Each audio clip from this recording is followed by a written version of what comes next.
있겠습니다. 제가 먼저 읽겠습니다. 야곱이 유다를 요셉에게 미리 보내어 자기를 고센으로 인도하게 하고 다 고센 땅에 이르니 요셉이 그의 수레를 갖추고 고센으로 올라가서 그의 아버지 이스라엘을 맞으며 그에게 보이고 그의 목을 어긋맞춰 안고 얼마 동안 울매 이스라엘이 요셉에게 이르되 내가 지금까지 살아있고 내가 내 얼굴을 보았으니 지금 죽어도 족하도다. 요셉이 그의 형들과 아버지의 가족에게 이르되 내가 올라가서 바로에게 아뢰어 이르기를 가나안 땅에 있던 내 형들과 내 아버지의 가족이 내게로 왔는데 그들은 목자들이라 목축하는 사람들이므로 그들의 양과 소와 모든 소유를 이끌고 왔나이다 하리니 바로가 당신들을 불러서 너희의 직업이 무엇이냐 묻거든 당신들은 이르기를 주의 종들은 어렸을 때부터 지금까지 목축하는 자들이온데 우리와 우리 선조가 다 그러하니이다 하소서. 애굽 사람은 다 목축을 가증히 여기나니 당신들이 고센 땅에서 살게 되리이다. 요셉이 바로에게 가서 고하여 이르되 내 아버지와 내 형들과 그들의 양과 소와 모든 소유가 가나안 땅에서 와서 고센 땅에 있나이다 하고 그의 형들 중 5명을 택하여 바로에게 보이니 바로가 요셉의 형들에게 묻되 너희 생업이 무엇이냐 그들이 바로에게 대답하되 종들은 목자이온데 우리와 선조가 다 그러하니이다 하고 그들이 또 바로에게 고하되 가나안 땅에 기근이 심하여 종들의 양떼를 칠 곳이 없기로 종들이 이곳에 거류하고자 왔사오니 원하건대 종들로 고센 땅에 살게 하소서. 바로가 요셉에게 말하여 이르되 내 아버지와 형들이 내게 왔은즉 애굽 땅이 내 앞에 있으니 이 땅에 좋은 곳이 내 아버지와 형들이 거주하게 하되 그들이 고센 땅에 거주하고 그들 중에 능력 있는 자가 있거든 그들로 내 가축을 관리하게 하라. 요셉이 자기 아버지 야곱을 인도하여 바로 앞에 서게 하니 야곱이 바로에게 축복하매 바로가 야곱에게 묻되 내 나이가 얼마냐 야곱이 바로에게 아뢰되 내 나그네 길의 세월이 130년이니이다. 내 나이가 얼마 못되니 우리 조상의 나그네 길의 연주에 미치지 못하나 험악한 세월을 보내었었나이다 하고 야곱이 바로에게 축복하고 그 앞에서 나오니라. 요셉이 바로의 명령대로 그의 아버지와 그의 형들에게 거주할 곳을 주되 애굽의 좋은 땅 라암셋을 그들에게 주어 소유로 삼게 하고 다 같이 읽겠습니다. 또 그의 아버지와 그의 형들과 그의 아버지의 온 집에 그 식구를 따라 먹을 것을 주어 복양하였더라. 아멘. 기도하겠습니다. 하나님, 오늘도 여전한 방식으로 아버지 하나님의 말씀을 듣습니다. 하나님, 이것이 얼마나 행복한 일인지. 그러나 주님, 정말 말씀을 듣는 것이 날마다 아름답고 달고 오묘하기만 하면 얼마나 좋겠습니까? 그런데 이 말씀이 내 죄와 충돌하니 우리가 말씀을 들을 때 괴롭기도 하고 아프기도 합니다. 그러나 주님, 이 말씀이 우리를 살리는 말씀인 줄 알아 오늘도 이 말씀에 아멘으로 받게 하여 주시고 쓰디 쓰는 이 말씀을 정말 우리가 잘 먹고 마셔서 오늘 우리가 살아나고 우리 가정이 살아나는 놀라운 역사가 일어나게 하여 주시옵소서. 말씀하시면 잘 듣겠습니다. 예수님의 이름으로 기도드립니다. 아멘. 네, 우리가 말씀이 다 중요하죠. 우리가 말씀이 다 중요하지만 오늘은 특별히 창세기 47장 7절에서 이 12절을 보려고 하는데요. 이 본문은 단순히 구원의 중요한 본문이 아니라 하나님이 지금 진행하시는 이 구속사에 가장 거대한 그림이 뭔지, 그 마지막 종착지가 뭔지, 그 정체가 드러나는 굉장히 중요한 본문인데요. 제가 여러분께 하나 질문을 드려보겠습니다. 지금 하나님이 이끌고 가시는 이 구속사의 목적은 영혼 구원이 맞죠? 그러면 이제 하나님이 한 사람 한 사람을 만나신 다음에 그 한 사람이 믿음을 가지도록 설득하고 끝나면 될 거 아닙니까? 그러니까 그 사람이 예수님 믿었으면 하나님의 사역은 끝나면 되는 것이죠. 물론 하나님이 그런 사역도 하십니다. 그런데 이상한 게 뭐냐면요, 하나님의 사역이 거기서 그치는 게 아니에요. 하나님은요, 택자를 모으세요. 그리고 그 택자와 택자가 가족이 되게 하시고 더 크게는 공동체를 이루게 하시는데, 이상한 것은 하나님이 거기서 그치는 게 아니라 굳이 하나님이 당신의 나라를 만드시는 거예요. 나라를 만드신다는 거죠. 이것을 하나님의 나라라고 하는데, 왜 하나님은 이 땅에 하나님의 나라를 세우는 것인가? 그런데 지금 우리가 이 묵상하는 야곱은요, 이 주제에 있어서 가장 중요한 인물인 게 틀림이 없습니다. 왜냐? 여러분, 성경에서 하나님의 나라라는 개념은 아브라함 때부터 있었는데 그게 구체적으로 드러나지 않았거든요. 그런데 하나님의 나라가 가장 구체적으로 드러나는 시점이 언제냐? 그게 야곱의 때예요. 여러분이 생각을 해보세요. 하나님이 야복강가에서 야곱과 씨름을 하시는데 그 후에 야곱의 이름을 바꾸시거든요. 그런데 그 이름이 뭡니까? 바로 그게 이스라엘이에요.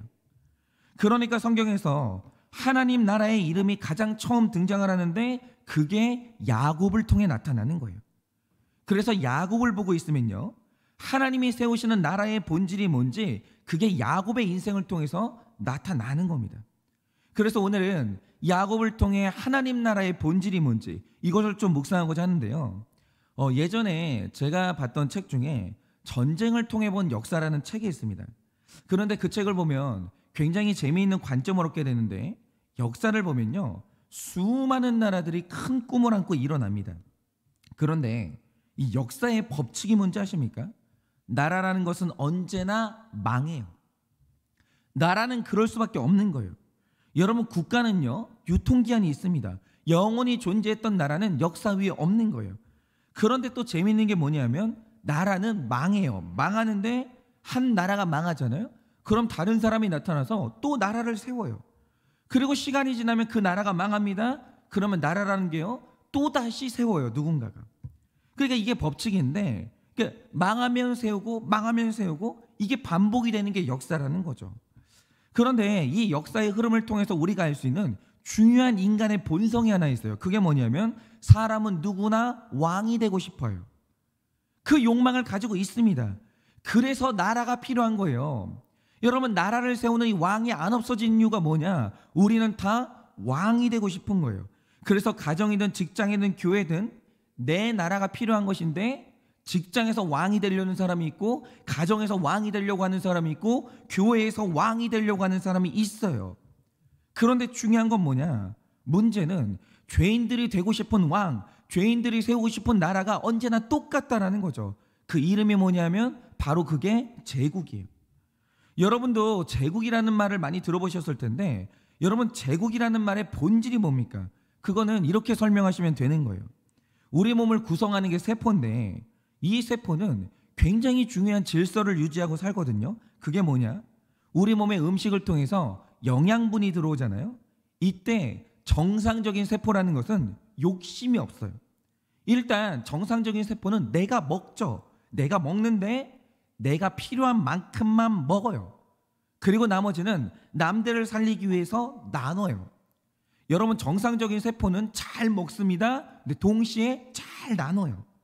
그런데 나눔이 되는 이 몸 상태를 뭐라고 부르냐? 이게 정상이라고 부르는 거예요.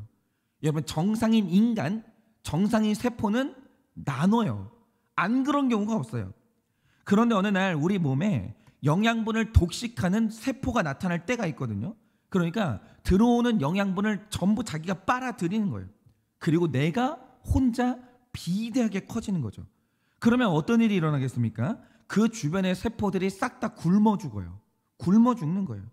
그런데 모든 것을 다 죽이고 혼자 커지는 세포가 뭐냐? 이게 바로 암이에요. 여러분, 암은요, 바이러스가 아닙니다. 암의 본질은 욕심이에요. 여러분, 바이러스보다 무서운 게 욕심이에요. 그리고 바로 이게 제국의 본질이라는 거죠. 결국 제국이라는 것은 뭐냐면 역사 안에 생겨난 암세포예요. 그래서 역사상 일어난 모든 제국의 비전이 뭐였냐? 제국은 나눔이 없어요. 끝없이 먹는 데 치중을 하는 거예요. 내가 다 먹고 내가 커지는 겁니다. 그런데 이 비전을 실현할 때 어쩔 수 없이 만나는 결론이 뭐냐? 반드시 남의 것을 뺏어야 되는데 제국 옆에 있는 이 국가들은 굶어 죽는 거예요. 그런데 이 제국 건설이라는 비전이 얼마나 무서운지 아십니까?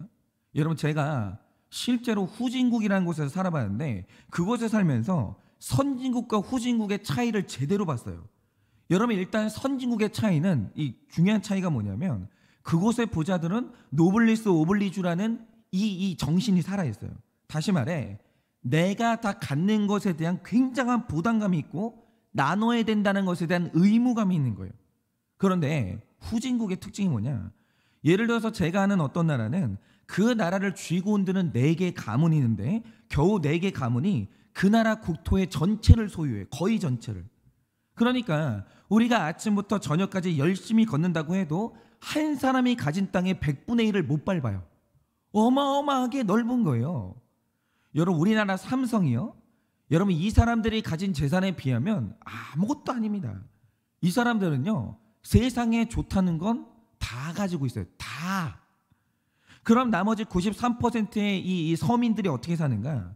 만약에 제가 본 바로는 그랬습니다. 내가 어떤 병에 걸렸는데 치료비가 2만 원이 넘어가잖아요. 그럼 죽어야 돼요. 예를 들어서 맹장에 걸리잖아요. 그런 나라의 서민들은 그 죽을 병이에요. 왜냐? 의료 기술이 없어서가 아니라 돈이 없어요. 돈이. 죽어야 돼요. 그런데 이게 제국이라는 거죠.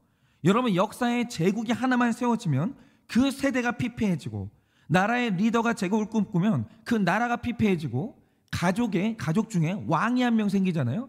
가족들이 다 피폐해지는 거예요. 메말라 죽는 거죠. 여러분 결국 이 제국의 정신이 뭐냐? 너를 죽여서 내가 살아야 되겠다. 이게 제국의 잔인한 철학이에요. 너는 죽어야 되는 거예요. 그런데 이게 제국의 정신이기 때문에 우리 삶에 실제로 일어나는 실제 현상이 뭔지 아십니까? 제가 진짜 아픈 이야기 하나 해드릴게요.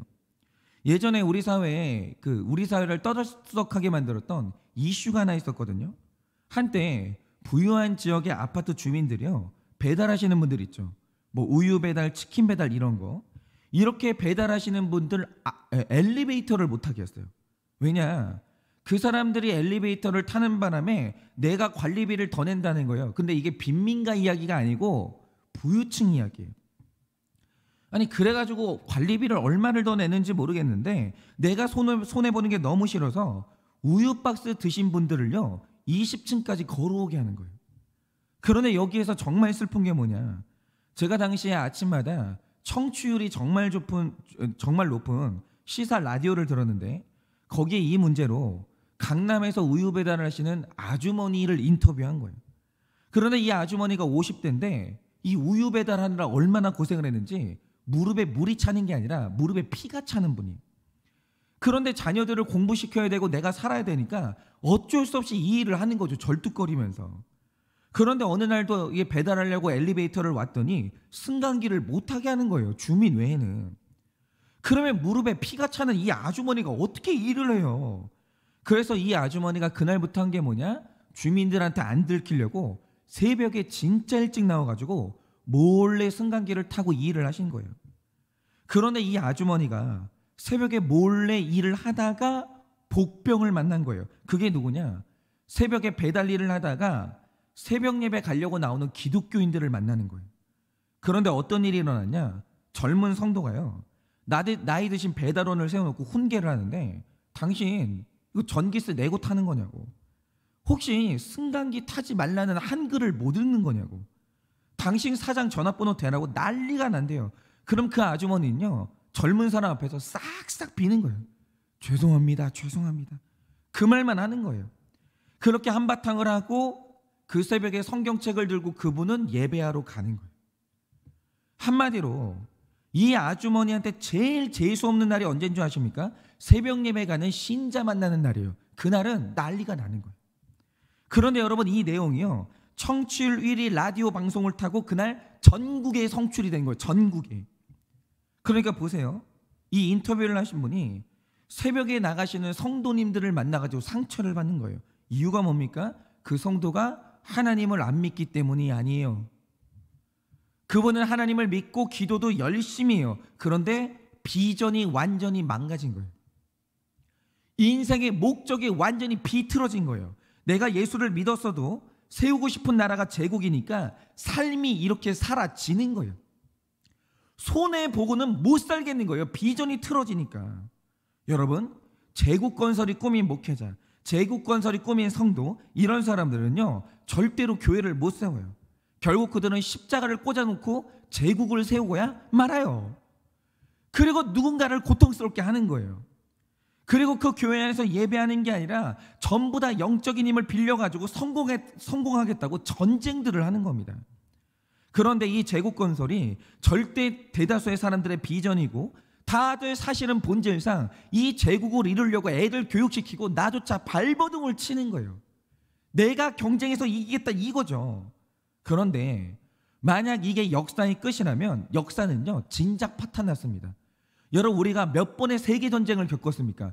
다 제국 세우려다가 그렇게 된 거거든요. 그래서 만약에 모든 사람들이 다 제국 세우려고 했으면 역사는 진작에 끝났어요. 그런데 이 세상에 아직도 존재하는 이유가 뭔지 아십니까? 이 땅에 존재하는 나라라는 게 제국만 있는 게 아니거든요. 여러분, 지금으로부터 4,000년 전이죠. 하나님께서 어느 날 아브라함이라는 한 사람을 부르십니다. 그리고 그에게 하셨던 말이 뭐냐? 야, 내가 너를 통해서 내가 나라를 세우고 싶다. 그런데 이 나라의 비전을 들어보니까 아브라함이요, 듣도 보도 못했던 비전인 거예요.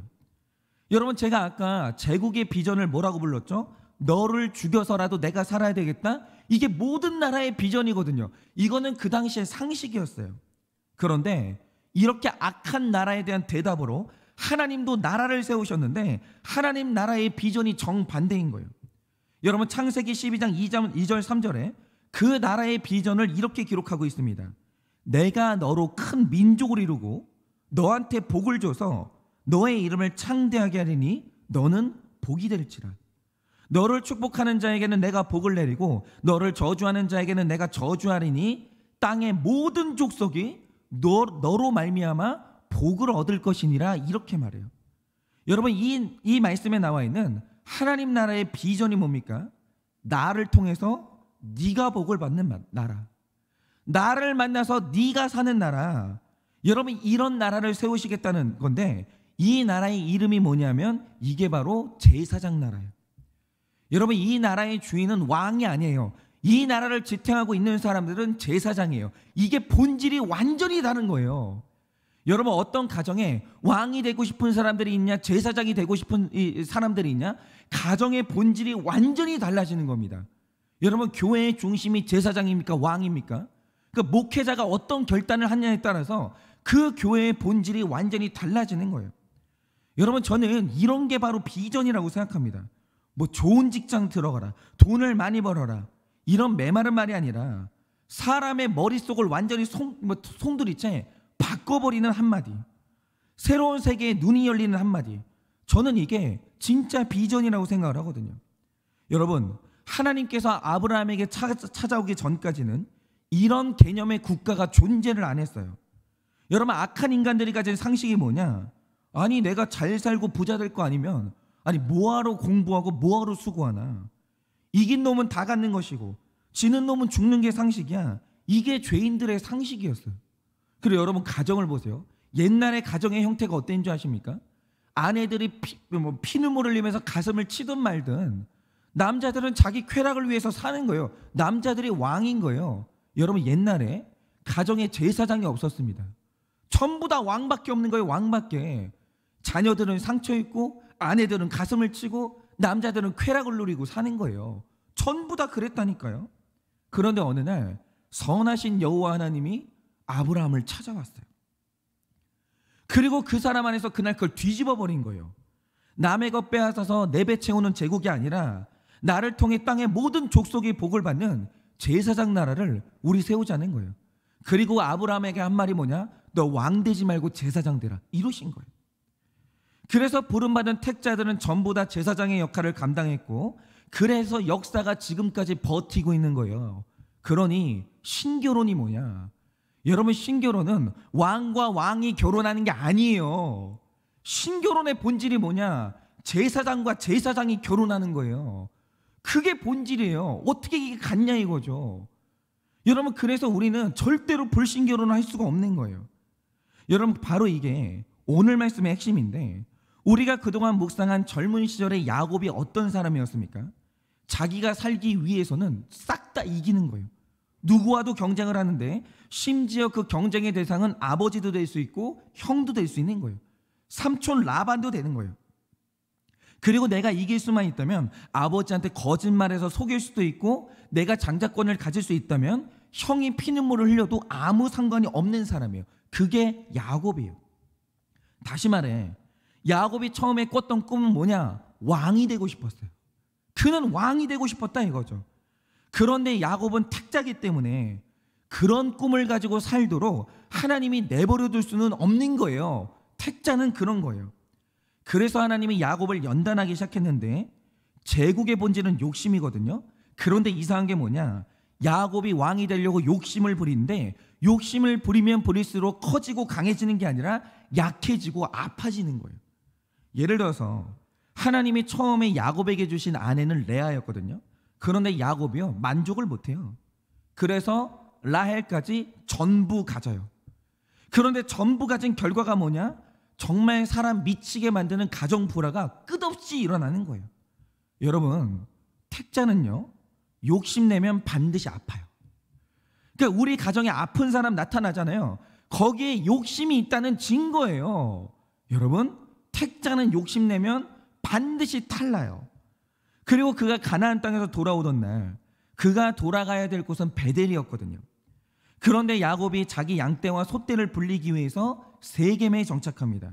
그런데 욕심을 부리니까 어떤 일이 일어납니까? 딸이 그 땅의 남자에게 강간당하고 아들들이 살인자가 돼요. 그리고 자신의 목숨은 심각한 위협을 받습니다. 그러니까 젊은 날의 야곱이라는 것은 제국의 왕이 되고 싶어서 끝없이 경쟁했고, 이기고 또 이겼고, 먹고 또 먹었어요. 그런데 이상한 게 뭐냐면 욕심을 내면 낼수록 계속 약해지고 고통받고 잃어버리는 거예요. 자꾸 누군가 나를 떠나는 거예요. 그런데 이 욕심의 결론이 얼마나 고통스러운지 야곱이 오늘 파라오를 만나서 자기 인생을 회고하는데 9절을 한번 보세요. 이렇게 표현합니다. 야곱이 바로에게 아뢰되 내 나그네 길의 세월이 130년이니이다.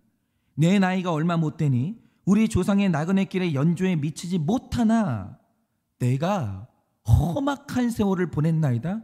이러는 거예요. 그 인생이 말로 할 수 없이 험악한 거예요. 하나님은 그가 제사장 되기를 원하시는데 야곱이 자꾸 왕이 되려고 하니까 하나님하고 충돌해가지고 심지어 여러분 허벅지뼈 관절이 부러지는 거예요.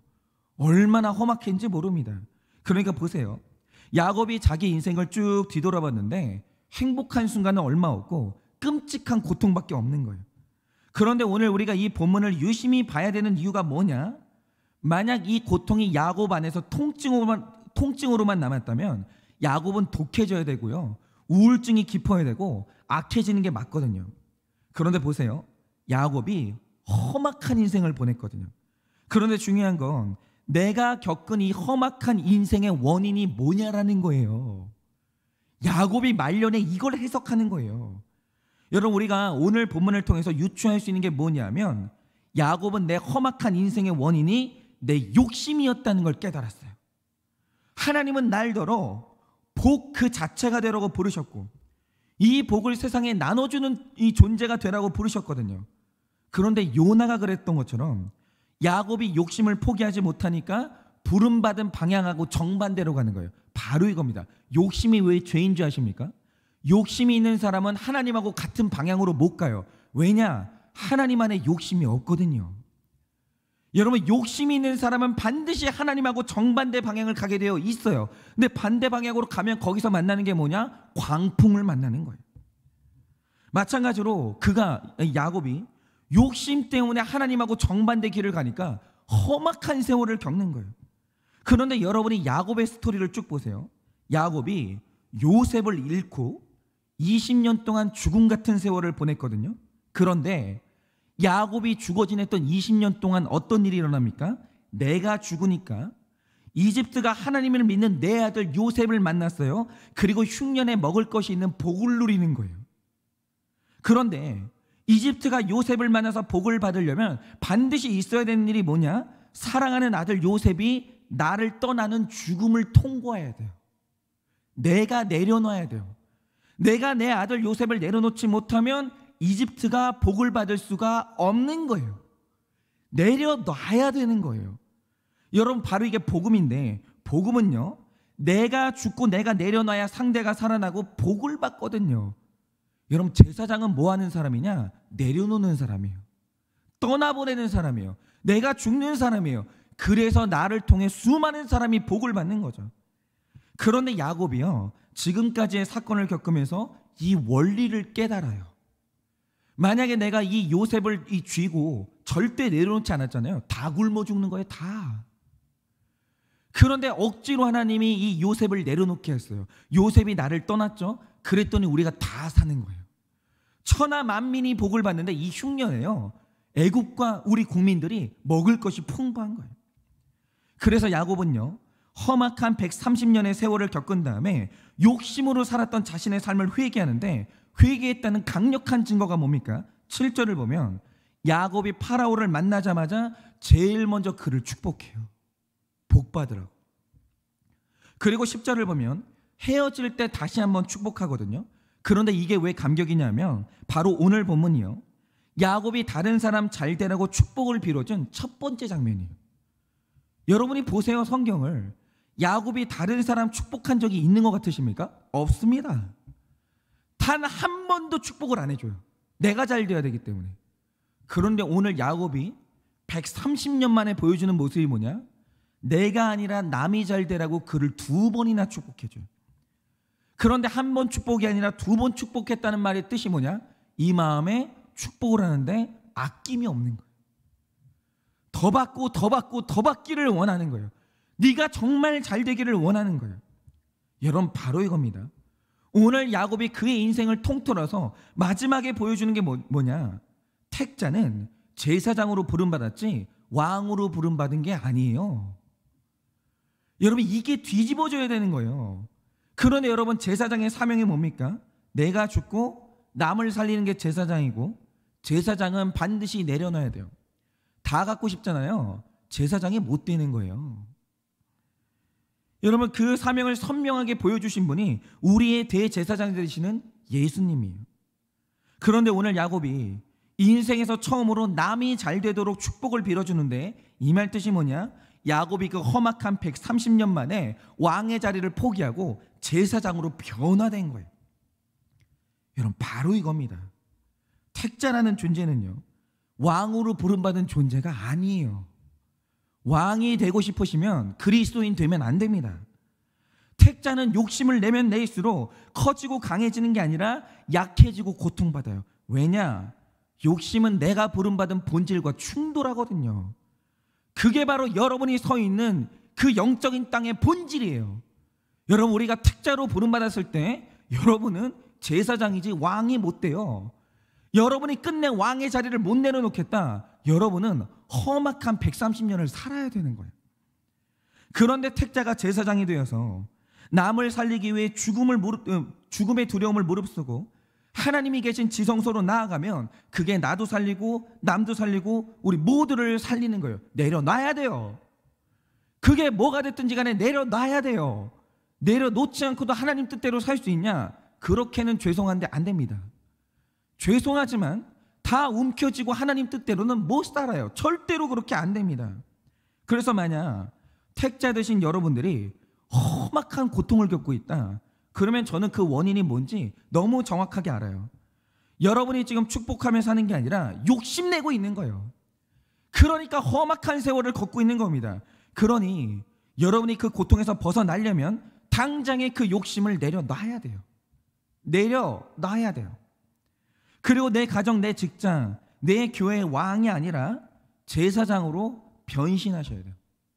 회개하셔야 됩니다. 그래야 그 지긋지긋한 고통에서 벗어나는 거예요. 여러분, 그 목적이 이끄는 삶이라는 책 아시죠? 이 책을 쓰신 분이 릭 워렌 목사님인데, 이분이 이제 이런 간증을 한 적이 있습니다. 이분이 그 목적이 이끄는 삶이라는 초대형 베스트셀러를 썼는데, 이게 얼마나 대단한 책이냐면 기독교 출판계에서 하나님을 아는 지식이라는 초대박 베스트셀러가 있어요. 그런데 이게 얼마를 팔렸냐면 15년간 꾸준히 팔아서 50만 권 팔았어요. 15년 동안. 그런데 기독교 출판계에서는요, 이게 초대박 베스트셀러예요. 그러면 목적이 이끄는 삶을 얼마가 팔렸는지 아십니까? 가장 잘 팔릴 때 하루에 100만 권을 팔았어요. 하루에. 그리고 그 인기가 3년을 갔습니다. 여러분, 사람이 책을 이렇게 많이 팔면 어떻게 되는지 아세요? 돈방석에 앉아요. 돈방석에. 근데 제가 신기했던 건 이분의 비전이 제국 건설이 아니라 왕 되고 싶은 게 아니라 제사장 나라의 건설이었어요. 여러분, 그런데 제사장 나라가 비전인 사람에게 돈이 떨어지잖아요. 어떻게 되는 줄 아십니까? 제가 그걸 봤어요. 한번 들어보세요. 자기는 원래 이 책을 쓸 때 많이 팔 목적으로 쓴 책이 아니라는 거예요. 실제로 이 책을 보잖아요. 그렇게 재미있는 책이 아니에요. 그냥 신앙생활 잘하기를 원하는 사람들한테 내가 좀 도움을 줘야 되겠다, 이런 목적으로 욕심 없이 쓴 책이 목적이 이끄는 삶이에요. 그런데 이게 출판이 되니까요, 이해를 못 하겠는 게 충격적으로 팔리는 거예요. 너무 많이 팔리는 거예요. 그리고 자기 계좌에 돈이 그냥 막 어마어마하게 쏟아져 들어오는 겁니다. 자, 여기서 내 가슴 한가운데 제국이 있는 사람은 타락해요. 목회 못해요. 아니, 왕이 됐는데 어떻게 제사장으로 살아요? 목회를 못하는 거예요. 그런데 이분은 자기 삶에 이런 일이 생기니까 고민이 되는 거예요. 하나님, 나한테 왜 이러십니까? 제가 목회자인데 저한테 왜 이렇게 많은 돈을 주세요? 주님, 저는 연예인이 아니에요. 그런데 왜 저를 유명하게 만드세요? 이분이 자기에게 일어난 일을 놓고 고민에 빠진 거예요. 여러분, 바로 이겁니다. 여러분, 제국 건설이 꿈인 사람한테 돈이 쥐어지잖아요. 고민을 안 해요. 먹는데 정신이 바빠요. 그런데 제사장 나라가 꿈인 사람에게 돈이 쥐어지면요, 고민하기 시작해요. 주님, 왜입니까? 이걸로 뭐 하라는 겁니까? 고민하는 거예요. 그러다가 이 리고렌 목사님이 든 생각이 뭐냐면, 도대체 이 책이 왜 이렇게 많이 팔린 건지, 자기가 쓴 책이지만 그 내용을 한 번 더 보고 싶다라는 거예요. 그래서 내가 쓴 책의 첫 장을 딱 폈어요. 그랬더니 여러분, 목적이 이끄는 삶에 제일 첫 주제가 뭔지 아십니까? 첫 마디에 이렇게 써져 있는 거예요. 이 책은 당신을 위한 책이 아니다. 이 책은 하나님을 위한 책이지 당신을 위한 책이 아니다. 이게 써져 있는 거예요. 그런데 이 글을 보자마자 정신이 확 들더라는 거죠. 맞아, 이것은 사람을 위한 책이 아니야. 그런데 이렇게 시작하는 책이 이렇게 많이 팔렸다면 이 돈은 나를 위한 것이 아니야, 하나님을 위한 돈이구나, 이 결론을 내렸다는 거죠. 그래서 이분이 그 즉시로 사모님을 불렀어요. 그리고 한 말이 뭐냐? 우리는 이 돈으로 집과 차를 2개 이상 사지 않는다. 물론 별장이나 요트 같은 것도 사지 않는다. 그리고 앞으로 우리는 11조를 드리는 게 아니라 10의 9조를 드린다. 그리고 나서 뭘 했냐? 이 목사님이 20년 가까이 목회하면서 받았던 사례비를 전부 정산해가지고 교회에 돌려줬어요. 그리고 그 이후로 사례비를 받지 않았어요.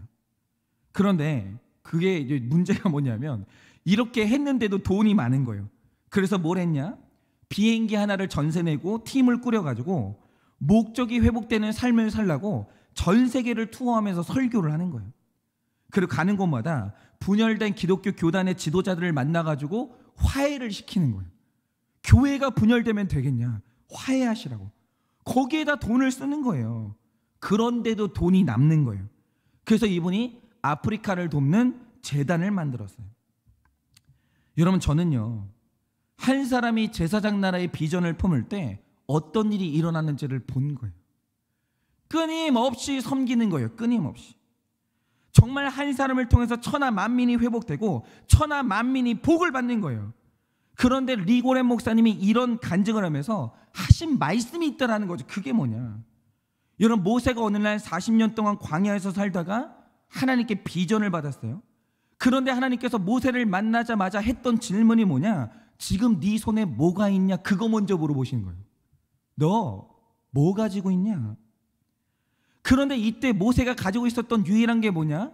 완전히 말라버린 막대기 하나밖에 없었어요. 막대기. 그런데 하나님이 그에게 말씀하신 게 뭐냐? 너 그 유일하게 가진 그 막대기 있죠? 보잘것없는 막대기.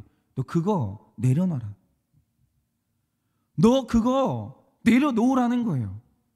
이 말 듣고 모세가 순종해서 지팡이를 내려놔요. 그거 나한테 하나밖에 없는 재산이거든요. 알량한데 이거밖에 없는 거예요. 근데 그거마저 내려놓으라는 거예요. 그래서 모세가 내려놨어요. 그러자 하나님이 그 지팡이를 가지고 홍해를 가르시고 만백성이 구원을 받는 거예요. 그런데 우리 인생이 바로 이거라는 거죠. 여러분, 택자의 인생이라는 것은 내려놓으면 내려놓을수록 열리고 강력해지는 거예요. 천하 만민이 나를 통해 복을 받는 거예요. 여러분은 어떠십니까? 여러분은 내려놓는 게 잘 되십니까? 그리고 우리는 왕이 아니라 제사장인데, 여러분이 남 잘되게 해주는, 남의 가정 살리는 이타적인 그 사역이 여러분의 삶에 있냐라는 거죠.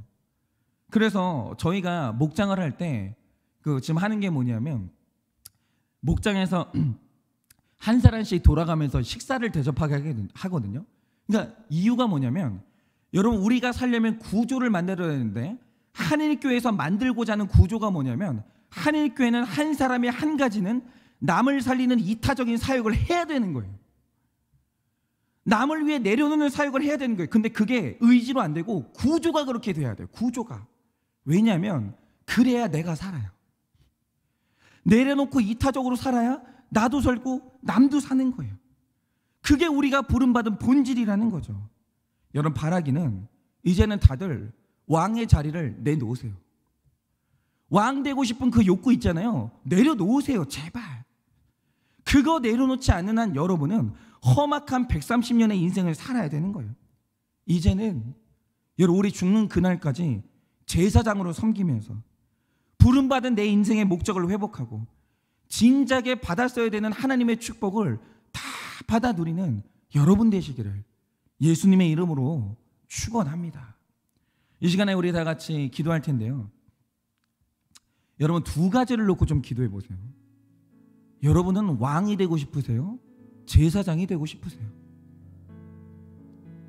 여러분은 지금까지 인생을 어떻게 살았습니까? 여러분의 자녀를 왕을 만들고 싶으세요? 제사장을 만들고 싶으세요? 그래서 여러분은 내려놓는 게 되십니까? 꽉 쥐고 움켜쥐고 있으면서 나는 절대로 못 놓겠다고 그렇고 있지는 않습니까? 여러분 이 시간에 오늘 이 아침에 우리 기도할 때 하나님 왕이 아니라 제사장으로 나아가겠습니다. 주님 내려놓겠습니다. 이제 그만 좀 하고 내려놓겠으니 주님 이제 나에게 은혜를 달라고 내가 받았어야 될 그 축복을 우리 가정과 우리 자녀들에게 달라고 여러분 그렇게 기도하시는 이 아침 되시기를 바라겠습니다. 기도하겠습니다. 주님 저는 지금까지 사역을 하면서 행복하지 않았습니다. 저는 사역을 하면서 즐겁지 않았습니다. 이유가 뭐냐면 저는 이 교회의 왕이 되고 싶었습니다. 그런데 주님께서 이렇게 악한 저를 부르사 내려놓게 하시고 하나님이 약한 비전을 내려놓게 하시고 저를 비로소 제사장으로 세우셨습니다. 그러니 인생이 얼마나 즐겁고 인생이 얼마나 가볍고 나를 통해 살아나는 사람이 있다는 것을 목격했습니다. 주님 이제 왕의 자리에서 내려와 제사장으로 가고자 하오니 제 마음 가운데 끝없이 일어나는 이 욕심이 죽어지게 하여 주시고 내려놓을 수 있도록 주여 나에게 은혜를 허락하여 주시옵소서. 하나님 오늘 이 아침에 이 설교를 듣는 사랑하는 성도님들 중에 내려놓지 못하고 욕심으로 말미암아 130년의 험악한 세월을 보내고 있는 분들이 있지는 않습니까? 주님 그분들을 축복합니다. 내려놓게 하여 주시옵소서. 제사장이 되게 하여 주시옵소서. 그래서 내가 걸어가는 이 신앙의 길이 고통의 길이 아니라 험악한 길이 아니라 복받고 은혜받는 길이 될 수 있도록 주님께서 역사하여 주시옵소서. 지금은 우리 주 예수 그리스도의 은혜와 하나님 아버지의 그 크신 사랑과 성령님의 위로하시고 교통하여 주시는 그 역사하심이 왕이 아니라 제사장이 되어지고 움켜쥐는 것이 아니라 끝없이 내려놓아 하나님이 우리에게 주시는 그 수많은 은혜들을 받아 누리기를 원하는 우리 모든 성도님들의 머리 위에 지금으로부터 영원토록 함께 있을지어다. 아멘.